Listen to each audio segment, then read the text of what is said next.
Dobroveče, poštovani gledaoci. Pratite emisiju Dana regionalnoj televiziji Kanal 9. Gost dana je predsjednik Saveza samostalnih sindikata Jugoslav Ristić. Dobroveče i dobrodošli. Dobroveče. Danas ste se oglasili saopštenjem kojim obaveštavate javnost da je Savez samostalnih sindikata ostao bez dela imovine u suterenu zgrade Doma sindikata. Kako ste naveli, pošto je država radnicima oduzela skoro sve, na red je došla i radnička imovina. O čemu je reč? Pa da, baš tako. Država je radnicima uzela sve i proglasila ih za nužno zlo. Naime, jednom sudskom odlukom za koju mi nismo znali, vođen je spor zapravo između Republike Srbije i grada s jedne strane i jedne političke partije koja također u zgradi Doma samoupravljača ima svoj prostor i taj spor je ta stranka izgubila, njoj je imovina oduzeta i dodeljena Republici Srbiji, a odbijena zahtev grada Kragujevca da bude korisnik tog prostora. Mi to naravno nismo znali. Imali smo ugovor o dugoročnom zakupu gdje je grad Kragujevac koristio deo našeg prostora u suterenu te zgrade i plaćao nam naravno za to korišćenje. Tek 2014. ako se to dešavalo 2011. nas grad obaveštava da više neće da plaća taj prostor i ako je 3 godine plaćao, a znao je za tu presudu, da je to imovina Republike Srbije, ali ne imovina grada, da gledaoci ne mešaju, i da više neće da nam plaća zakup za taj prostor. Mi naravno obratimo se osnovnom sudu i apelacionom sudu, predsjednicima i kažemo, ljudi, ovo je neka greška. U tom sporu nije uopšte bila imovina Saveza samostalnih sindikata sporna, već imovina te stranke. Znači, napravili ste grešku. Međutim, oni kažu, vi niste stranka u sporu i ne možete da ispravite tu presudu. Pa ja sad pitam, da li svako od nas koji ima stan, kuću, treba da razmišlja da li je neki sudija koji je pod oreolom nedodirljivosti napravio grešku i njegovu kuću dodelio nekom drugom. A obratili ste se i ministru pravde povodom toga? Da li ste dobili odgovor? Naravno. Znači, predsjednik i jednog i drugog suda, onako oholo su nam objasnili da nismo stranke u sporu i da ne možemo da tražimo izmenu te presude, bez objašnjenja kako možemo da ispravimo njihovu grešku. Ne, to je njihova greška, ne naša. Zašto bi nas bilo šta koštalo ispravljanje njihove greške? Obratili smo se ministru pravde i suština njegovog odgovora jeste da oni nisu nadležni da daju pravne savete. Umjesto da se zabrine što je doneta jedna takva odluka, kojom je nekom ko je vlasnik, ko je neosporni vlasnik, koji je uknjižio svoju imovinu, koji je finansirao izgradnju zgrade, on kaže, nismo nadležni za davanje pravnih savjeta, ako su nam potrebni pravni savjeti da se obratimo, ne znam, pravnoj službi pri Skupštini grada. Nama to zaista nije potrebno, mi imamo svoje advokate. Znači, mi smo organizacija koja ima i imovinu i novac i koja može da finansira svoje aktivnosti. Ali nas prosto brine i ovim, sem što hoćemo da povratimo svoju imovinu, mi hoćemo da ukažemo na prosto zloupotrebu pravde, jer neki sudija koji zna da je napravio grešku, ali misli da ima oreol nedodirljivosti, nepromenljivosti ili zaštitu partijsku, on misli da može da greši, da to ne snosi posljedice i da drugi odgovaraju za njegove posljedice. I ja kažem građanima, oni moraju da se zamisle da li je njihova kuća danas njihova, da li je njihov stan njihov. I to je zaista jedan problem u ovom društvu zato što je pravda nije jednaka za sve. Umjesto da to što je vaše bude neprikosnoveno i zaštićeno, da to čini država, sud kao drugi organ vlasti, mi imamo njihovu bahatost i neodgovornost i greške ne priznaju, već vas upućuju da vi ispravljate njihove greške, da snosite troškove njihovih grešaka i nerada. Da, vi ste pokrenuli i tužbu protiv grada. Šta se dešava sa... Naravno, mi sa velikim strpljenjem se obraćamo gradu. Grad, iako zna da to nije njihovo, znači, ali je onako ponaša se vrlo nemoralno, kažu nećemo da plaćamo, oni odlično znaju da je ugovorom iz 1994. to razgraničeno, znaju šta je njihovo, šta je naše. Sem nas oduzet je prostor istoriji Radničkog univerzitetu Crveni barjak, koji je ćutao na sve to. Znači, grad veoma nemoralno postupa i kaže, pa dobro, ali sud je doneo takvu odluku, to je naše, mi će da koristimo, nećemo da vam to više plaćamo. Znači, mi smo pokrenuli pre 6 meseci tužbu protiv grada, podneli osnovnom sudu naši advokati. Za 6 meseci nema prvog ročišta.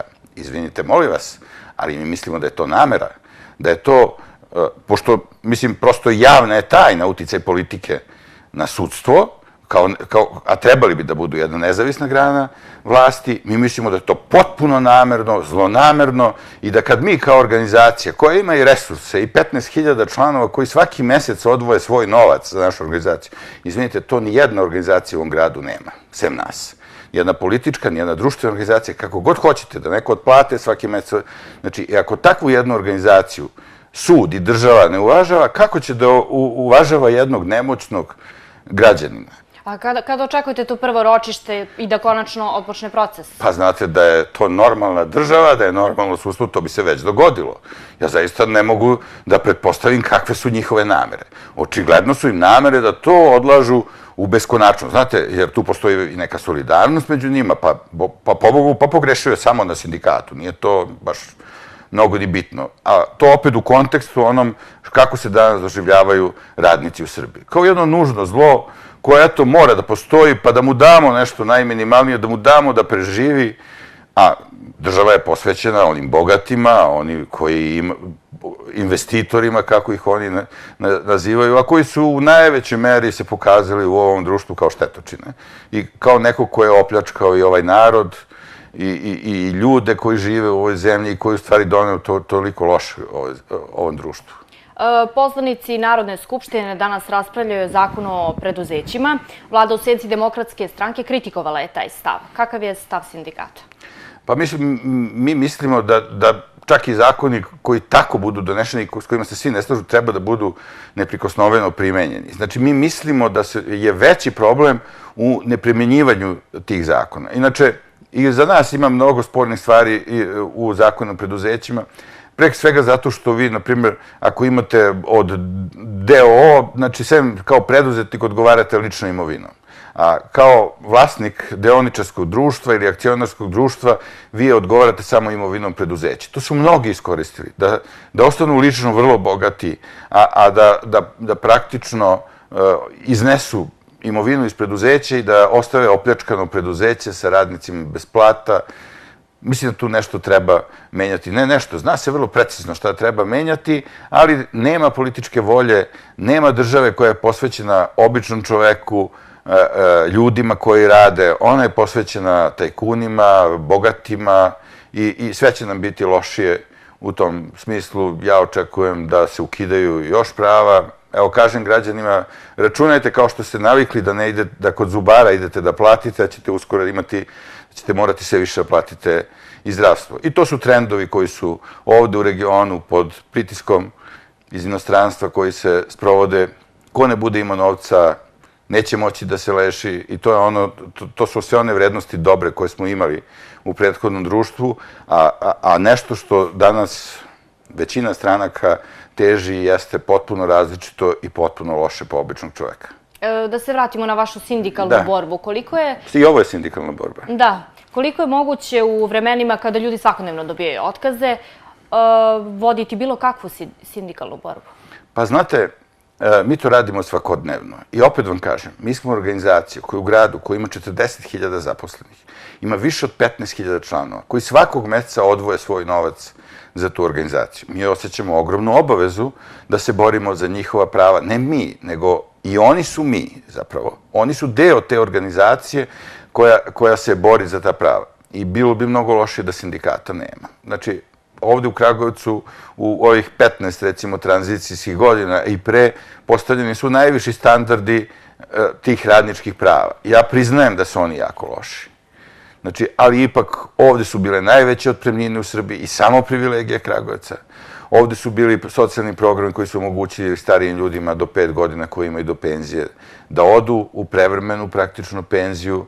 Ovde je najduže, praktično su trajale te fabrike i dobile najveće pomoći. Milijarde smo od države, mi i sindikata, izborili da dođu u ovaj grad. Kragujevac je zaslugom sindikata proglašen za devastirano područje i na taj način su dobijeni najpovoljniji krediti u Srbiji i za razvoj preduzetništva. Mislim, zasluge sindikata zaista su velike i mnogo ljudi su podneli ogromne žrtve, ali su političari se potrudili da to oni, tu benefit, taj oni prigrabe, kao oni su tu nešto uradili. A ja vam kažem, kogod je bio na vlasti, on je tog trenutka bio protiv radnika u Kragujevcu. I to je pravilo. Znači, bili su navodno za radnike kad su bili opozicije. Jedino sindikat ima taj kontinuitet praktično odbrane tih radničkih interesa, što je naravno i normalno, jer mi smo radnička organizacija. Tako, ali znamo da su sindikati bili partneri pojedinim političkim partijama u izbornim kampanjama. Kakav je vaš stav? Pa da li ćete biti podrška nekoj partiji? Ne, ovoga trenutka nećemo biti nikom podrška. Inače, ja se uopšte ne grozim toga da sindikat treba da učestvuje u političkom životu. Ono što je malo poznato, u najrazvijenim zemljama sindikati učestvuju u političkom životu. Čak vrlo direktno rade kampanje, ali mi nemamo prosto izgrađeno tu svest. Kod nas sindikati idu uz desničarske partije. To je isto nepoznato u jednom normalnom svetu. Sindikati idu uz levičarske partije, oni im obezbeđuju bolje zakone o radu, bolje uslove rada, manje poreze za obične građane, a povećavaju poreze bogatima. I tu se razlikuje levica od desnice. Međutim, mi smo pod nekom euforijom te 2000. godine odbacile sve te vrednosti i svi smo postali na neki način desničari, a što u stvari nije nešto što odlikuje ovaj narod ovde. Njemu je bliža leva ideja. Ja verujem i mi radimo na tome i mislim da u budućnosti sindikat mora ozbiljnije da uđe u politiku ako hoće da ima uticaj. Postoje razni modeli, meni je najbliži skandinavski, a postoji drugi modeli kako to sindikati rade i na taj način mi se borimo za uticaj u društvu. Pa šta ćemo mi nekom ako nemamo nikakav uticaj? Znači, mi se borimo da možemo nešto da promenimo. Da je sindikat imao uticaj u politiku, ne bi bio ovakav zakon o radu donet. Koji je štetočinski. Znači, koji je onako baš protiv, koji uopšte niko nije tražio u ovoj zemlji. Koji je donet po zahtevu stranih investitora, ne znam, Američke privredne komore, MMF-a, znači koji nijedan privrednik u ovoj zemlji nikada nije pomenuo. Znači, da je sindikat imao veći uticaj, da ima uticaj na politički život, on bi rekao, stanite, to tako ne može. Znači, ne treba mi da budemo oaza jeftinog rada, što je težnja da se ovde dogodi i težnja svih propisa vezanih za rad.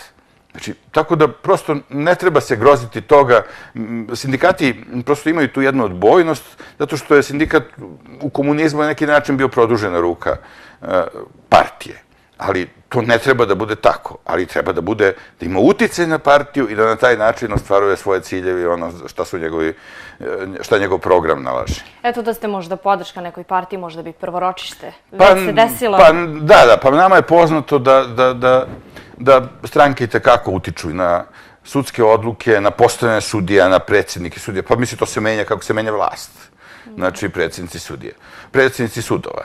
Tako da mislim da je to prosto moramo da uđemo, moramo da napravimo uticaj. Ako neko zna bolji način, neka slobodno izađe i neka kaže ja mislim da je politika jedini način da menjamo naše živote. Imate li podatke o položaju zaposlenih u Kragujevcu, kako u privatnom, tako i u javnom sektoru? Pa da, mada mi imamo sindikate uglavnom u javnom sektoru, vrlo malo u javnom i državnom, ovo što je državno, mislim fabrike državne koje još postoje, pre svega Namenska, pa i Fiat na neki način je državni. Znači, pa prosječna plata u Kragujevcu 36.000, u Srbiji 43.000. Vi znate da veliki broj ljudi radi neprijavljeno, da imate platu kod privatnika koja je uglavnom minimalna zarada, 21.000. Neki od tih 21.000 mora da vrate nekoliko hiljada vlasniku na ruke ako hoće da zadrže radno mesto. Da smo mi zona siromaštva, svedoče i ove agencije za zapošljavanje koje su se sve pozicionirale u Kragujevcu. Tu su Adecco, Trenkwalder, to su najveće praktično multinacionalne kompanije koje iznajmljuju radnike. To znači, vi odete na posao tamo, ne znam, u neku fabriku, a vi niste radnik te fabrike. Vi radite za tu agenciju i kod koga radite, svaki dan možemo kaže, ne, ja nemam ništa s vama, što ste došli ovdje, idite u agenciju, a tamo radite na određeno vreme. To je sledeće što će da nam se dogodi. U stvari već nam se dogodilo, 80.000 ljudi u Srbiji rade preko tih agencija i veliki broj naših sugrađana. Nažalost, radi preko tih agencija koje su zapravo robovi, trgovi robova. Znači, tako ja doživljavam te agencije za zanimljivanje radne snage. One su potpuno bespotrebne i nezakonite.